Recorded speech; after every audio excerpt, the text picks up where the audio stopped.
Indonesia adalah negara yang kaya akan alam dan budaya. Indonesia menawarkan segala keindahan alam yang menakjubkan, dengan hutan rimbun, gunung menjulang, dan lautan yang membentang luas membuat setiap sudutnya penuh kisah yang mengagumkan. Selain alamnya, Indonesia memiliki kebudayaan yang sangat beragam.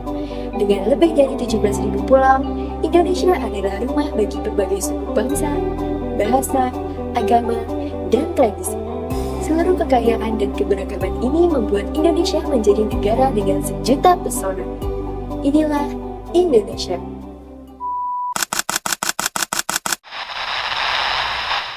Dalam 1,5 dekade terakhir, Setara Institute for Democracy and Peace mencatat telah terjadi 573 gangguan terhadap peribadatan dan tempat ibadah.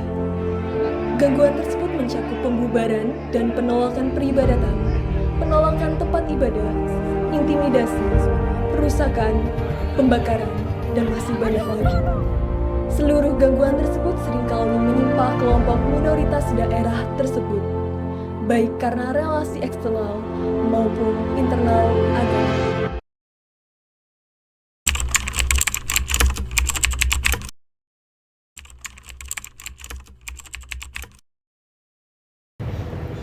Kenalin, nama aku Muhammad Ilham Elfarhani, aku mahasiswa Fakultas Filsafat Angkatan 2022. Halo semuanya, perkenalkan aku Sofia, aku dari Fakultas Filsafat, Prodi Filsafat. Halo, nama aku Jennifer Uniarta, aku dari Fakultas Teknik.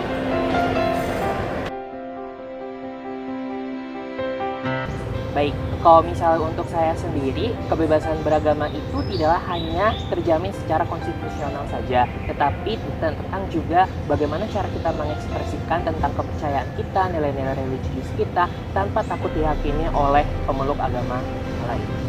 Oke, menurutku kebebasan berpendapat itu dari kata kebebasan dan beragama. Artinya setiap orang memiliki kebebasan untuk memeluk agamanya masing-masing. Agama yaitu kepercayaan terhadap apa yang dianggapnya sebagai Tuhan. Walaupun dengan demikian mungkin dipertanyakan agama itu sejauh apa. Misalnya ada orang-orang yang memiliki kepercayaan di luar agama. Tapi memang Indonesia sudah mengakui di dalam hukum terdapat 6 agama yang besar, dan juga di dalam Pancasila kita mengenal sila pertama, ketuhanan yang Maha Esa, dan juga di dalam hukum memang sudah tertulis dalam undang-undang kalau kita memiliki kebebasan untuk memeluk agama masing-masing gitu. Tapi memang setahu saya di dalam kepercayaan itu sendiri itu sudah diterima juga, misalnya di KTP, misalnya orang yang tidak memeluk 6 agama yang besar di Indonesia itu ditulis di KTP-nya memiliki agama kepercayaan, seperti itu. Menurutku kebebasan beragama itu kayak nggak melarang suatu individu untuk melaksanakan kegiatan beragamanya sendiri. Kayak selama kegiatannya itu termasuk hal yang baik dan nggak merugikan orang lain, jadi menurut aku nggak usah dilarang-larang, jadi dibebasin aja gitu. Kalau untuk pribadi sih, menurut saya kebebasan beragama itu tentu sangat penting ya. Ditambah dengan keadaan lingkungan masyarakat kita yang sangat plural dan tentu pasti memiliki kepercayaan-kepercayaan yang berbeda. Olehnya kebebasan beragama itu, baik per kelompok ataupun per individu itu sangatlah penting dan harus dilindungi secara hukum. Ya, menurut saya tentu itu penting sekali ya, karena ini menyangkut apa yang menjadi pilihan hati nurani gitu. Kalau misalnya kita memanusiakan manusia, kalau memang Indonesia itu menerapkan pertama ketuhanan yang Maha Esa dan kedua kemanusiaan yang adil dan beradab, tentu Indonesia perlu menerapkan kebebasan beragama, karena ini menyangkut bagaimana seorang manusia menetapkan pilihan hatinya gitu, kemana dia memeluk kepercayaan, di mana Tuhannya gitu. Menurutku kebebasan beragama itu penting karena di Indonesia sendiri punya banyak agama, nggak cuma 1-2 gitu. Terus suatu individu tuh pasti punya satu agama. Nah, individu ini nggak mungkin paham secara mendalam tentang agamanya orang lain. Jadi kayak kalau mau ngelarang seseorang untuk melaksanakan kegiatan beragamanya itu tuh kayak nggak mungkin banget. Apalagi kalau misalnya kayak menyalahkan orang tersebut, padahal itu kegiatan agamanya dia gitu.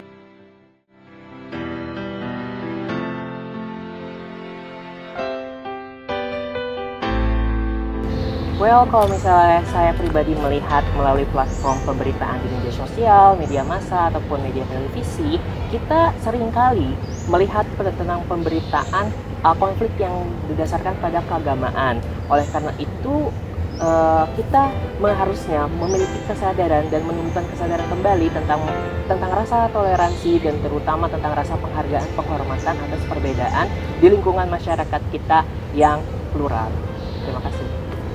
Oke, mungkin kalau misalnya aku jawab general, tentu susah ya untuk bisa jawab baik atau masih buruk, karena tentu di setiap daerah memiliki tingkat toleransi yang berbeda-beda. Tapi kalau misalnya kita lihat dari setiap daerah, misalnya kita mulai dari Jogja, sejauh ini karena aku tinggal di Jogja, ya cukup aman ya begitu. Untuk seperti UGM sendiri di universitas ini sendiri sudah ada menyediakan fasilitas keagamaan di setiap agama. Terus juga suka ada acara-acara toleransi, acara dialog lintas agama gitu. Jadi sudah memberikan fasilitas untuk memberikan kebebasan memeluk agama dan juga beribadah.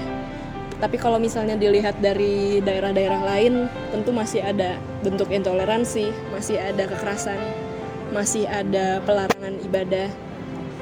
Jadi tentu tergantung dari setiap wilayah, dan memang kalau misalnya dilihat berarti secara garis besar belum sepenuhnya memberikan kebebasan dalam beribadah dan beragama, begitu menurut saya. Menurut aku belum 100% terjamin sih, karena pasti ada di beberapa wilayah yang masih kayak close minded gitu, dan ya mungkin karena mayoritas nggak memahami agama orang lain juga, jadi menurut aku belum 100% sih.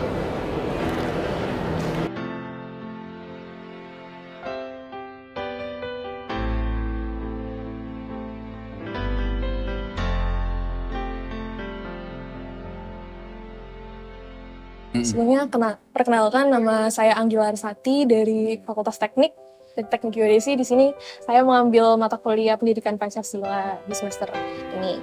Jadi kami mendapatkan tugas untuk melakukan video untuk project. Nah, kelompok kami ini mendapatkan tema isu kebebasan beragama. Nah, kami sendiri berniat untuk mewawancari Bapak Arkom ini sebagai narasumber untuk membahas isu keberagaman agama ini, gitu Pak. Mungkin ada beberapa pertanyaan yang akan saya ajukan untuk isu kebebasan beragama sendiri. Yang pertama itu mengenai mengapa seseorang itu bisa yakin dan menentukan pilihan ajaran agama tertentu untuk diyakini sebagai kebenaran seperti itu. Mengapa orang bisa yakin pada satu agama gitu ya? Pertama memang bahwa agama itu adalah satu persoalan yang sangat fundamental ya. Manusia itu dikatakan sebagai homo religiosus, makhluk yang beragama, makhluk yang bisa mengenal Tuhan ya. Nah, mengapa kok mereka bisa meyakini satu agama tertentu misalnya begitu? Ya tentu ada banyak faktor ya. Faktor yang paling besar, paling utama biasanya karena keluarga ya. Seorang yang lahir dari keluarga beragama tertentu, sangat besar kemungkinan dia akan beragama sesuai dengan orang tuanya. Itu yang faktor yang besar ya. Kemudian faktor yang lain tentu faktor lingkungan ya. Meskipun dia dari agama tertentu, berasal dari keluarga beragama tertentu, ada kemungkinan juga dia memeluk agama yang lain. Itu karena pengaruh lingkungan ya. Nah, kemudian faktor yang lain lagi adalah faktor media sosial. Karena manusia bisa mengakses ya dengan sangat mudah melalui media sosial itu. Kadang-kadang orang berusaha untuk mencari kebenaran, gitu kan?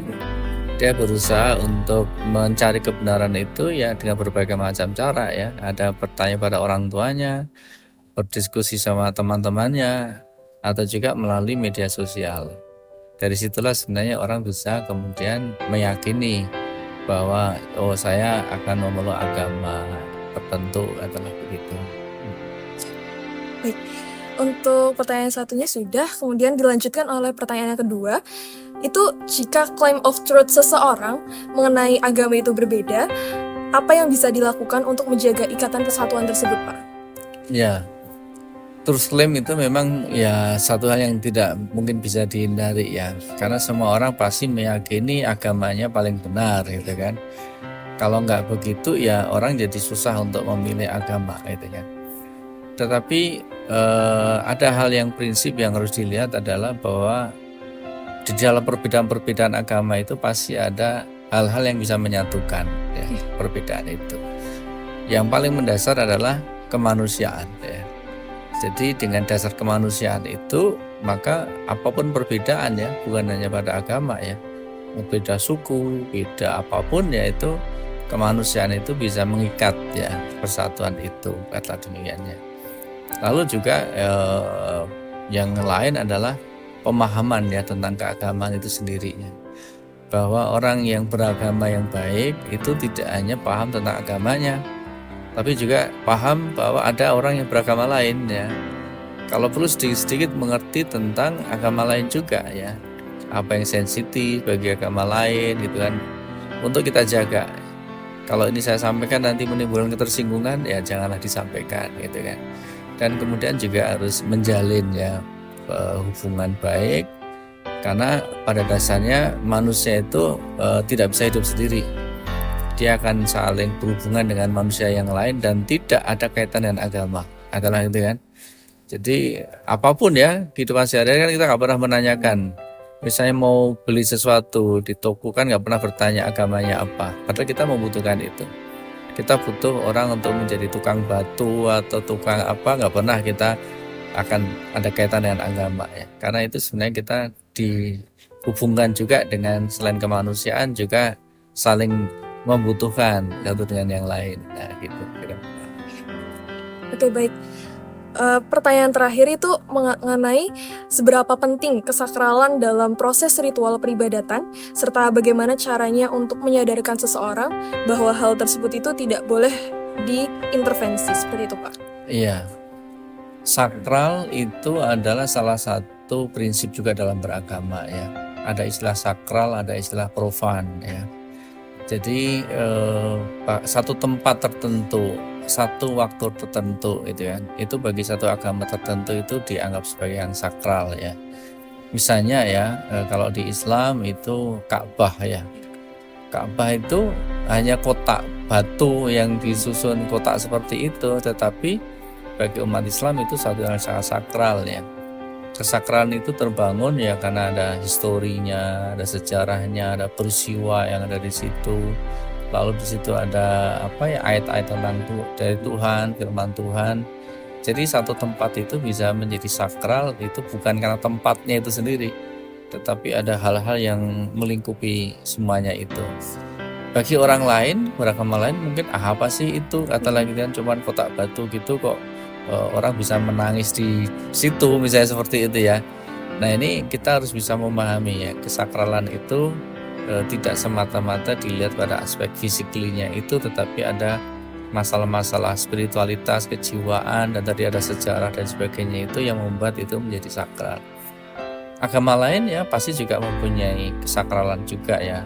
Waktu, tadi tempat ya, waktu misalnya ada hari-hari, hari Idul Fitri, Idul Adha, hari Paskah, hari Natal, sebagainya.